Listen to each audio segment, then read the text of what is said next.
কোথায় গেলে শান্তি পাবো, কোথায় গেলে শান্তি পাবো, এরকমই একটা পরিস্থিতি চলে এসছে। কারণ গরমে না খেয়ে শান্তি, না ঘুমিয়ে শান্তি, কিছুতেই আমরা শান্তি পাচ্ছি না।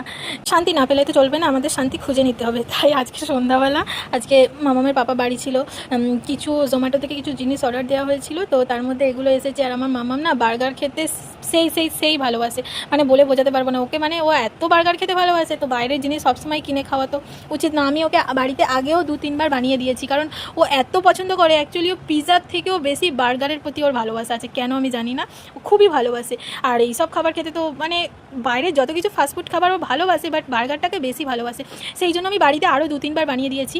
তো এটা আমি ভাবলাম, ও সন্ধ্যাবেলা বায়না করছে বাপি কিছু বার্গার কিনে আনো, বার্গার কিনে আনো। তো বাড়িতে সবই ছিল, বাট চিকেনটাও ছিল, কিন্তু ছিল না হচ্ছে বার্গারের ওই যে ব্রেডটা, আর সসটাও ফুরিয়ে গিয়েছিল, কিন্তু ছিল কিছুটা কিষানের সস, তাও আনানো হচ্ছিলো যখন, সঙ্গে সব কিছুই নেওয়া হয়ে গেছে। সব কিছু বলতে যেই জিনিসগুলো বাড়িতে ছিল না। তবে কি জানো তো, আমারও না নতুন নতুন আইটেম বানাতে ভালো লাগে, কিন্তু এই যে বিভৎস গরম পড়েছে এর কারণে কিছুই বানাতে ইচ্ছা করছে না। মনে হচ্ছে যদি সকালের রান্নাটাও না কেউ করতে বারণ করে না, সে যে শান্তি আমি পাবো সেটা কখনো বলে বোঝাতে পারবো না।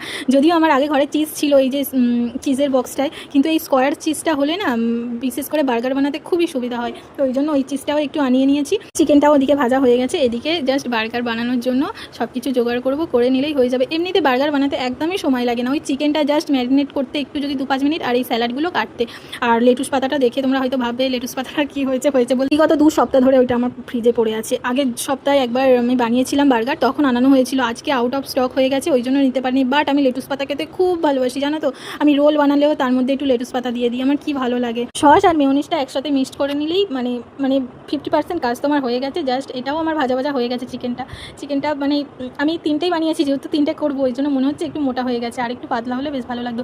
এদিকে আমার ঘেমে এমন একটা অবস্থা হয়ে গেছে। মামামের পাপা এসেছে, এর মধ্যে একটু বরফ দিয়ে আইস টাইস দিয়ে দিলে এর মধ্যে সেই মানে ঠান্ডা হাওয়াটা আসে, ওই জন্য আমি এত ঘেমে গেছি। ও এসে এই ফ্যানটা চালিয়ে ওর মধ্যে আইস দিয়ে আমাকে দিয়ে যাচ্ছে। মানে আমি যখনই কিচেনে আসছি রান্না করতে, তখনই আমাকে একটা করে ড্রেস চেঞ্জ করতে হচ্ছে। কারণ যখনই আমি মানে সকালের দিকে আমি অন্তত 2টো করে নাইটি চেঞ্জ করি, কারণ যেই নাইটিটা পরে ধরো সকালবেলা স্নান করে পুজো করলাম, তো পুজো করতেই আমি আবার মানে ঘেমে আরও একবার স্নান হয়ে যাই। তারপরে আবার কিচেনে আসবো যখন রান্না করতে, তখনও আবার ঘেমে। আর ওই ভিজে নাইটিটা পরলে না এসিতে যখনই ঢুকবো, তখন যেন মনে হয় আমার বেশি ঠান্ডা লাগছে, কারণ ওই ঘাম এটা না, আর নিজের মধ্যে এত অস্বস্তি হয়, আমি পুরো মানে নাইটি চেঞ্জ করতেই থাকি সারাদিন, আমার এটা হতেই থাকে।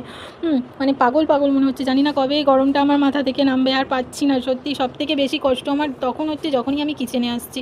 তো যাই, এটা মাইক্রো ওভেনের প্লেট, আমি ভাবছি এত কিছু বাসন না করে এর মধ্যেই বানিয়ে ফেলি। মানে আমি কতক্ষণে রুমের মধ্যে যাব, আমার মানে আমি ছটপট করছি, এই ফ্যানের হাওয়াতেও হচ্ছে না। আমার যদি আরও লেটুস পাতা থাকতো আমি দিতাম, লেটুস পাতাটাও কম হয়ে গেছে, কারণ আউট অফ স্টক হয়ে গেছে, তো পাইনি, তাই জন্য।